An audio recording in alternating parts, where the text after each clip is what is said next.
again, this is Calum from Turmeaus Chester, and depending on when we upload this and when I finish it, it's either the end of 2019 or the very start of 2020, and that means it is YouTube law that I go through and do a top whatevers of the year for 2019. So today I'm going to be going through my favourite cigars, my favourite accessories, my favourite pipe tobaccos, just my favourite things for the year basically. So if there's anything you haven't tried, I hope it will give you some ideas of things to look out for and just things we've enjoyed.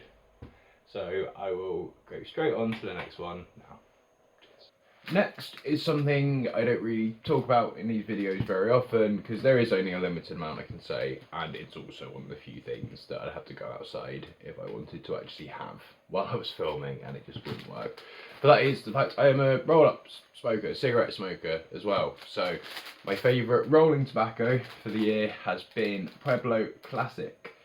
About a month or two ago, I decided to switch to using exclusively additive-free tobacco, just to see if I noticed a massive difference, because it is starting to gain popularity. I've worked my way through a few different ones, and I've settled on the Pueblo Classic as being my favourite. It's got a nice, robust taste, while not being too strong, and you do really see the difference between the non-additive-free tobaccos. The taste of tobacco is so much clearer, purer. On the times where I haven't been able to get a pack of this and I've just picked up a normal pack of rolling tobacco, I really feel the difference. But another reason with this, the Pueblo particularly out of the additive frees, is they do have the tendency to go dry because there's no additives to stop them going dry.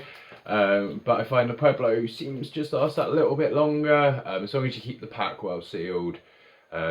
I've found it's only right at the very end of the pack, like you would with normal rolling tobacco, that you start to see it going dry and crumbly, and even when it does, it still burns really smoothly as well, which really surprised me. So all in all, if you're looking for a change, Pueblo is really nice, different, clean and tasty tobacco.